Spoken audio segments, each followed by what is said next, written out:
नमस्कार। World news में आज अमेरिका और ईरान का शांति समझौता संकट में आ गया है।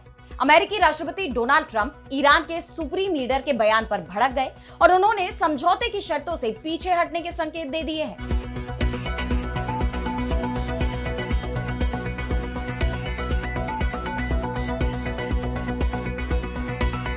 ट्रंप के बयान पर ईरान भी भड़क गया। ईरानी सेना IRGC की तरफ से साफ कह दिया गया है कि अगर अमेरिका समझौते को मानने से इनकार करता है तो हमारी सेना भी करारा जवाब देने को तैयार है।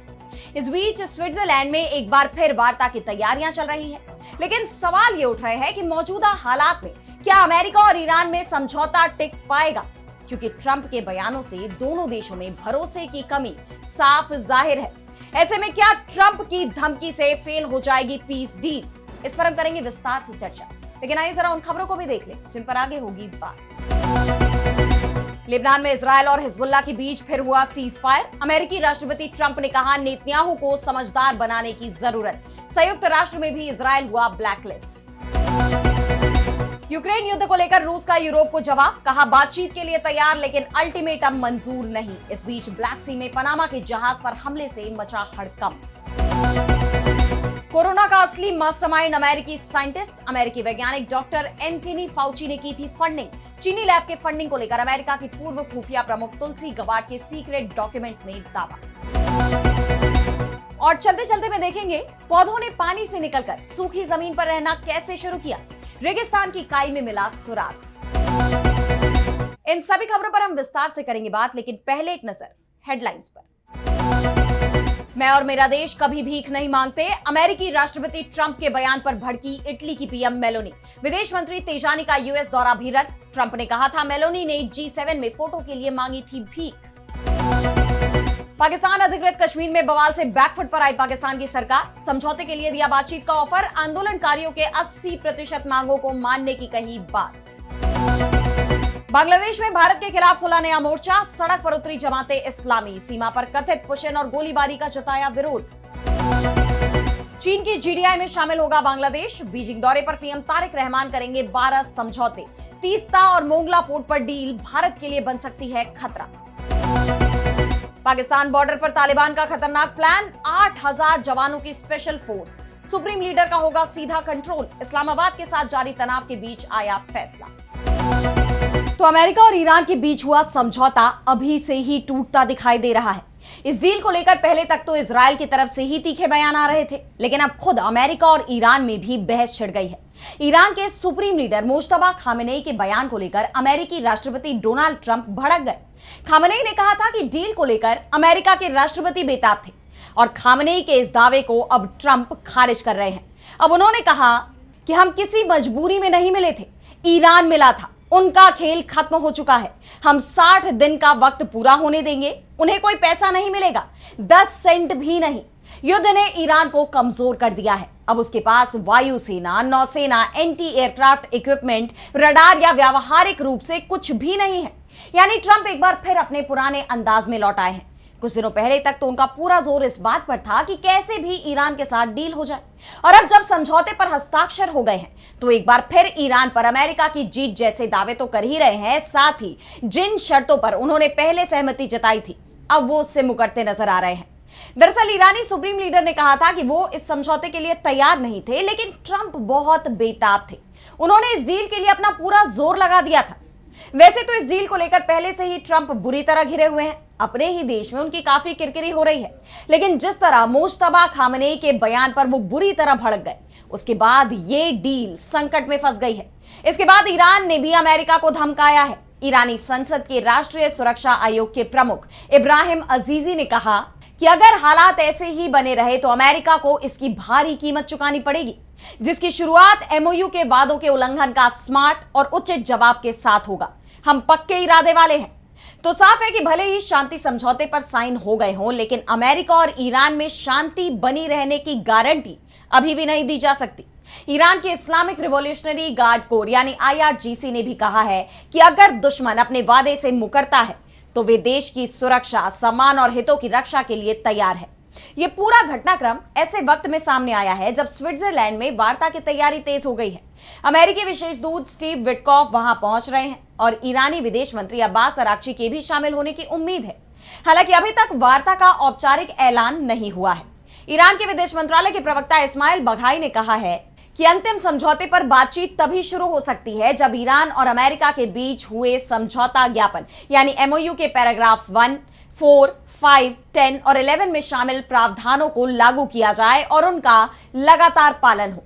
रिपोर्ट्स के मुताबिक इन पैराग्राफ्स में सभी मोर्चों पर जंग खत्म करना, हॉर्मुज से अमेरिकी नाकेबंदी पूरी तरह हटाना, ईरान की तरफ से हॉर्मुज में बिना शुल्क सुरक्षित आवाजाही बहाल करना, सभी प्रतिबंध हटाना और फ्रीज्ड फंड रिलीज करने जैसी शर्तें शामिल हैं। ईरान ने यह भी साफ किया है कि समझौता उसकी ही शर्तों पर आगे बढ़ेगा। अब जिस तरह ईरान अब भी अपनी शर्तों पर अड़ा हुआ है, वहीं ट्रंप कैसे भी संघर्ष से बाहर निकलने का रास्ता खोज रहे हैं। उसे लेकर अमेरिका की सियासत में भी बवाल मचा हुआ है। डेमोक्रेट से लेकर रिपब्लिकन तक सभी दल इस समझौते पर सवाल उठा रहे हैं। पूर्व अमेरिकी राष्ट्रपति बराक ओबामा ने भी नए मेमोरेंडम ऑफ अंडरस्टैंडिंग पर सवाल उठाए हैं। दरअसल 2015 में बराक ओबामा के प्रशासन ने यूरोपीय देशों और चीन के साथ मिलकर ईरान के साथ परमाणु समझौता किया था, लेकिन 2018 में सत्ता संभालने के बाद ट्रंप ने उसे एकतरफा तौर पर रद्द कर दिया था। फ्रांस में G7 शिखर सम्मेलन के दौरान भी ट्रंप ने यह दावा किया था कि ओबामा के समझौते से परमाणु हथियार बनते, लेकिन अब उनकी इस नई डील की ओबामा की डील के साथ तुलना की जा रही है और सवाल पूछे जा रहे हैं कि आखिर इस डील से अमेरिका को क्या मिला। और अब इस पर ओबामा का भी बयान आया है। उन्होंने कहा कि युद्ध विराम देखकर मुझे बहुत खुशी हुई है और मुझे उम्मीद है कि यह कायम रहेगा। मेरे कार्यकाल के दौरान ईरान परमाणु हथियार न बनाने पर सहमत हुआ था। इस प्रशासन के पिछले स्वरूप ने उस समझौते से खुद को अलग कर लिया, जिसके कारण ईरान ने अपनी परमाणु क्षमता और बढ़ाई। अमेरिका या तो पुरानी स्थिति में लौट आया है या फिर पहले के मुकाबले और बुरी हालत में है। यानी देखा जाए तो ट्रंप ईरान के साथ डील करने में तो कामयाब हो गए, डील पर हस्ताक्षर तो हो ही गए, लेकिन यह डील उनकी जीत की बजाय सरेंडर के तौर पर ही देखी जा रही है। फिलहाल सबसे बड़ा सवाल तो यही है कि क्या यह समझौता टिक पाएगा और क्या स्विट्जरलैंड में दोनों देश बातचीत की टेबल पर आमने सामने मिलेंगे, ये देखना होगा। और अब बढ़ते हैं अगली खबर की तरफ, जहां हम बात करेंगे इजरायल और लेबनान डील की। तो ईरान जंग को लेकर सबसे बड़ा पेंच इजरायल की तरफ से फंसा हुआ था, जो अमेरिका और ईरान के बीच हुई डील को मानने के लिए तैयार नहीं दिख रहा था और लगातार लेबनान पर हमले कर रहा था, जिसके बाद ईरान ने भी धमकी देते हुए कह दिया कि अगर इजरायल जिंदगी भर जंग लड़ना चाहता है तो ईरान उसकी इस इच्छा को जरूर पूरी करेगा और अगर वो शांति से रहना चाहता है तो उसे लेबनान पर हमले रोकने होंगे। अमेरिका के राष्ट्रपति डोनाल्ड ट्रंप ने भी इजरायली प्रधानमंत्री बिन्यामिन नेतन्याहू को धमकी दी थी कि अब बहुत हो गया है, इजरायल को रुकना होगा और अगर इजरायल हमले नहीं रोकता है तो फिर वो खुद मुश्किल में फंस जाएगा। ईरान और अमेरिका की तरफ से मिलने वाली धमकियों का असर इजरायल पर दिखाई दिया और उसने लेबनान के साथ सीज फायर का ऐलान कर दिया। हिजबुल्लाह भी इसके लिए सहमत हो गया है। सीज फायर को लेकर अमेरिकी राष्ट्रपति डोनाल्ड ट्रंप का बयान सामने आया है, जिसमें एनसीबी न्यूज से बात करते हुए ट्रंप ने कहा कि मैंने इजरायल से बात की थी, उनसे सीज फायर के लिए सहमत होने को कहा था। कभी कभी आपको बस शांत रहने और समझदारी से काम लेने की जरूरत होती है। अमेरिका की तरफ से दावा किया जा रहा है कि सीज फायर लागू हो चुका है, वहीं इजरायल का कहना है कि अगर हिजबुल्लाह हम पर हमला नहीं करता है तो हमारे लिए ये जंग का वक्त नहीं है। लेकिन इजरायल ने लेबनान में कब्जा की गई जमीन से अपनी सेना वापस बुलाने से इनकार कर दिया है।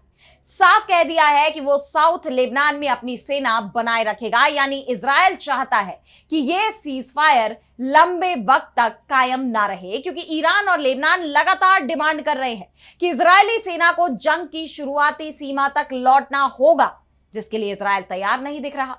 इस बीच संयुक्त राष्ट्र की एक रिपोर्ट में सामने आया कि पिछले साल अक्टूबर 2025 में फलस्तीन के साथ हुए सीज फायर समझौते के बाद भी इजरायल के हमले जारी हैं और औसतन हर दिन एक बच्चे की जान इसके चलते गई है।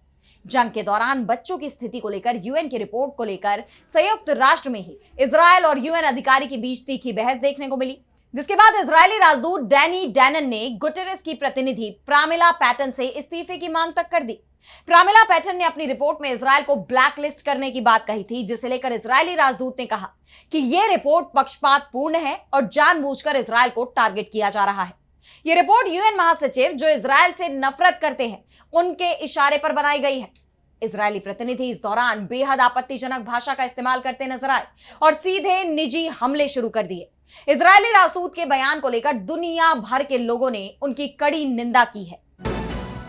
और अब बात करते हैं रूस यूक्रेन जंग की। तो इस जंग को खत्म करवाने की कोशिशें एक बार फिर तेज होती दिखाई दे रही हैं। दोनों देशों की जंग को खत्म करने पर जोर दिया जा रहा है और अब रूस ने इसे लेकर एक बड़ा बयान दिया है। रूस ने कहा कि वो यूरोपीय देशों के साथ बातचीत के लिए तैयार है, लेकिन अल्टीमेटम स्वीकार नहीं करेगा।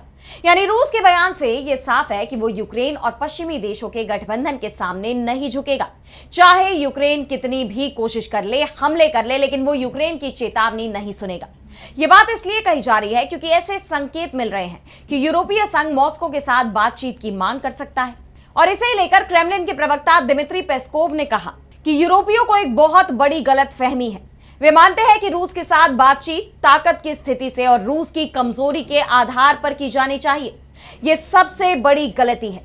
ऐसी बातें किसी नतीजे पर नहीं पहुंचेंगी। क्या यह यूरोपीय अक्षमता, गलत सूचना या मूर्खता का परिणाम है? हम निश्चित रूप से नहीं जानते, लेकिन ये एक तथ्य है। इसके साथ ही रूस के राष्ट्रपति व्लादिमीर पुतिन ने भी ये बात साफ कर दी कि वे यूरोपीय सरकारों के साथ बातचीत के लिए तैयार है, लेकिन पहल उन्हें ही करनी चाहिए क्योंकि संबंध तोड़ने वाले वही थे।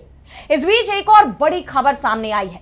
पनामा के समुद्री प्राधिकरण यानी एएमपी ने बताया कि काला सागर यानी ब्लैक सी में पनामा के ध्वज वाले एक जहाज पर ड्रोन हमले में चालक दल का एक सदस्य मारा गया और 2 अन्य घायल हो गए। हालांकि यह हमला किस तरफ से किया गया, यह ड्रोन कहां से आया, इसकी फिलहाल कोई पुष्टि नहीं की गई है, लेकिन इस हमले ने पूरे क्षेत्र में तनाव और बढ़ा दिया है। इसके बाद एएमपी ने जहाजों को सलाह भी दी कि वे काला सागर और उत्तर में आज़ोव सागर में यूक्रेनी और रूसी जल क्षेत्र से होकर यात्रा करने से बचे। इन हालात में जंग और तेज होने की आशंका दिखाई दे रही है। इस बीच यूक्रेन के राष्ट्रपति वोलोदिमीर ज़ेलेंस्की का बड़ा बयान आया है। उन्होंने कहा कि बेलारूसी नेता अलेक्जेंडर लुकाशेंको के लिए रूस के जरिए यूक्रेन पर किए गए हमलों में इस्तेमाल किए गए उपकरणों को अपने देश से हटाने के लिए 1 हफ्ते का समय पर्याप्त होना चाहिए। इसके साथ ही ज़ेलेंस्की ने ऐसा न करने पर यूक्रेनी कार्रवाई की भी धमकी दी। साफ है कि ज़ेलेंस्की के तेवर तीखे होते जा रहे हैं। उन्होंने बेलारूस के तेल शोधन उद्योग का जिक्र करते हुए आगे ये भी कहा कि यह मॉस्को के लिए एक प्रमुख आपूर्तिकर्ता बन गया है और लुकाशेंको इसे रोक सकते हैं। यानी ज़ेलेंस्की बेलारूस पर रूस की मदद ना करने का दबाव बना रहे हैं। लेकिन क्या बेलारूस यूक्रेन की बात सुनेगा? अब यहां सवाल ये उठते हैं। साफ है कि यूक्रेन रूस को झुकाने के लिए उसके सहयोगियों पर भी शिकंजा कसता दिखाई दे रहा है, लेकिन क्या उसकी ये कोशिशें कामयाब हो पाएंगी, ये बड़ा सवाल है। इस बीच यूक्रेन को एक और बड़ा झटका लगा है। पोलैंड के राष्ट्रपति ने वोलोदिमीर ज़ेलेंस्की से देश का सर्वोच्च सम्मान छीनने का फैसला किया है, क्योंकि यूक्रेनी राष्ट्रपति ने दूसरे विश्व युद्ध के दौरान पोलैंड वासियों की जान लेने वाली राष्ट्रवादी यूक्रेनी विद्रोही सेना यानी यूपीए के नाम पर एक सैन्य इकाई का नाम बदलकर पोलैंड को नाराज कर दिया है। इसे लेकर पोलैंड के राष्ट्रपति ने एक वीडियो के जरिए ऐलान किया है कि ऐतिहासिक सत्य ना तो सौदेबाजी का जरिया है और ना ही कभी हो सकता है, और पीड़ितों को याद रखना पोलिश राज्य का नैतिक दायित्व है। यह कदम ऐसे वक्त में उठाया गया है जब दोनों देशों के बीच पहले से ही तनाव देखा जा रहा है। अब देखना यह होगा कि इसका यूक्रेन और रूस की जंग पर क्या असर पड़ता है। और अब आगे बढ़ते हैं और बात करते हैं कोविड पर हुए बड़े खुलासे की। तो 2019 में पूरी दुनिया घबराई हुई थी। डर ये लग रहा था कि क्या अब जिंदगी कुछ ही दिन की मेहमान रह गई है, क्योंकि उस वक्त कोरोना महामारी तेजी से पैर फैला रही थी। अगले 2 साल तक इस बीमारी का आतंक हर किसी के चेहरे पर दिखाई दिया था और आरोप चीन पर लगे। तमाम रिपोर्ट बता रही थी कि चीन के वुहान की एक लैब से यह वायरस दुनिया के संपर्क में आया और फिर उसने लाखों लोगों की जान ले ली। लेकिन अब अमेरिका की नेशनल इंटेलिजेंस यानी खुफिया विभाग की पूर्व डायरेक्टर तुलसी गबार्ड ने इसे लेकर बड़ा खुलासा किया है। उन्होंने कई दस्तावेज पेश करते हुए कहा कि कोविड के पीछे अमेरिका के मशहूर डॉक्टर और साइंटिस्ट एंथनी फाउची का हाथ था। डॉक्टर फाउची ने ही चीन की वुहान लैब को उस खतरनाक रिसर्च के लिए करोड़ों रुपए दिए थे जिसकी वजह से कोरोना वायरस फैला। और जब वायरस फैल गया तो फाउची ने खुफिया एजेंसियों के साथ मिलकर इस सच को दुनिया से छुपाया और अमेरिकी संसद में भी झूठ बोला।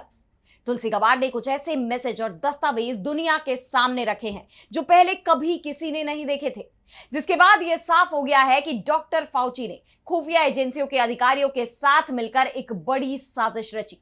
उन्होंने इस बात को दबा दिया कि वायरस लैब से लीक हुआ है। गबार्ड ने कहा कि कोरोना महामारी ने दुनिया भर के करोड़ों लोगों को बहुत दर्द दिया और कई जाने गए। सालों तक लोगों से झूठ बोला गया और बातों को छुपाया गया। अब अमेरिकी जनता को सच जानने का पूरा हक है। डॉक्टर फाउची जैसे स्वार्थी लोगों ने अपनी गलतियों को छुपाने के लिए अपनी ताकत का गलत इस्तेमाल किया। फाउची ने खुफिया जानकारी के साथ छेड़छाड़ की, संसद से झूठ बोला और देश के राष्ट्रपति को सही जानकारी नहीं दी। जिस वक्त दुनिया में कोरोना फैला, उस वक्त डॉक्टर एंथनी फाउची अमेरिका के एक बड़े स्वास्थ्य विभाग के प्रमुख थे। उन्होंने अमेरिकी जनता के टैक्स से जुटाए गए पैसे को चीन की लैब को दिया, जिससे वहां चमगादड़ों के कोरोना वायरस पर एक बहुत ही खतरनाक रिसर्च की जाए।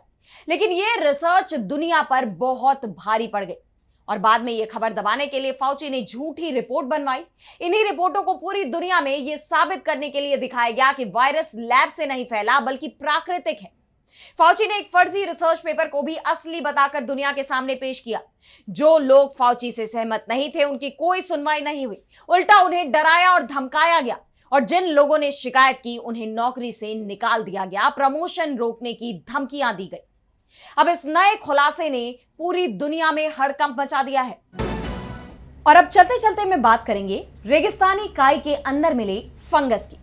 तो क्या आपने कभी सोचा है कि इस धरती पर जीवन की शुरुआत कैसे हुई होगी? आखिर वो कौन से राज हैं जो करोड़ों साल बाद भी विज्ञान की पकड़ से दूर है?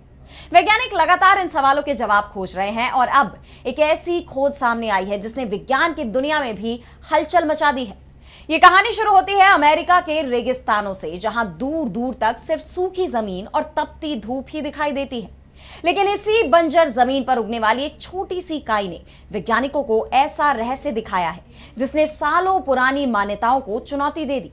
अब तक तो वैज्ञानिक मानते थे कि काई यानी मॉस एकदम अकेले जीवन जीते हैं। दुनिया भर में पाई जाने वाली लगभग 10,000 प्रजातियों की काई का फंगस से कोई खास रिश्ता नहीं होता। लेकिन कैलिफोर्निया यूनिवर्सिटी के वैज्ञानिकों की नई रिसर्च ने इस सोच को बिल्कुल बदल दिया है। दरअसल वैज्ञानिकों को पहली बार रेगिस्तानी काई के अंदर फंगस के मौजूद होने के पक्के सबूत मिले हैं। यह खोज इसलिए भी खास है क्योंकि काई को हमेशा से एक बेहद मजबूत और आत्मनिर्भर जीव माना जाता रहा है। यह बिना पानी के सालों तक जिंदा रह सकती है। भले ही ये धूप में सूखकर धूल जैसी दिखने लगती है, लेकिन जैसे ही बारिश की कुछ बूंदें गिरती हैं, ये फिर से हरी भरी हो जाती है। यही वजह है कि कुछ वैज्ञानिक भविष्य में मंगल ग्रह पर जीवन बसाने के लिए भी काई को एक संभावित विकल्प मानते हैं। लेकिन अब सवाल यह है कि क्या काई सचमुच उतनी अकेली है जितना हम समझते थे? इस सवाल का जवाब खोजने के लिए रिसर्चर कियान केली अमेरिका के मोजावे और सोनोरन रेगिस्तान पहुंचे। यहां तापमान अक्सर ही 38 डिग्री सेल्सियस से ऊपर पहुंच जाता है। भीषण गर्मी और कठिन परिस्थितियों के बीच उन्होंने काई के कई नमूने इकट्ठे किए। कई बार तो ऐसा भी हुआ कि उन्हें घंटों भटकने के बाद भी एक जैसी प्रजाति नहीं मिली, लेकिन आखिरकार उनकी मेहनत रंग लाई। जब ये नमूने लैब में पहुंचे तो वैज्ञानिकों ने उन्हें बारीकी से जांचा और उनके अंदर मौजूद डीएनए का अध्ययन किया और तब सामने आया सबसे बड़ा खुलासा। काई के अंदर माइकोराइजल फंगस का डीएनए मिला। ये वही फंगस है जो आमतौर पर पौधों के साथ मिलकर जीवित रहता है और अकेले लंबे समय तक नहीं रह सकता। ऐसे में उसका रेगिस्तानी काई के अंदर मिलना वैज्ञानिकों के लिए एक बेहद हैरान करने वाला था। रिसर्चर्स का मानना है कि यह फंगस काई को गर्मी और सूखे जैसी कठिन परिस्थितियों में जीवित रहने में मदद कर सकता है। हालांकि यह फंगस सामान्य पौधों में पाए जाने वाले फंगस से थोड़ा अलग है और इसीलिए वैज्ञानिक फिलहाल इसे ऑब्स्क्यूल लाइक फंगस कह रहे हैं। यह खोज सिर्फ काई और फंगस के रिश्ते को ही नहीं समझाती, बल्कि यह भी संकेत देती है कि धरती पर जीवन का विकास हमारी सोच से कहीं ज्यादा जटिल और कहीं ज्यादा रहस्यमय रहा है। ऐसा भी हो सकता है कि प्रकृति के कई ऐसे राज अभी भी हमारे सामने आने बाकी हों, जो फ्यूचर में ओरिजिन ऑफ लाइफ को समझने का तरीका जल्दी ही बदल दे। तो फिलहाल आज की हमारी वर्ल्ड न्यूज में बस इतना ही। देश दुनिया की तमाम बड़ी खबरों के लिए आप देखते रहिए डीबी लाइव और मुझे दीजिए इजाजत। नमस्कार।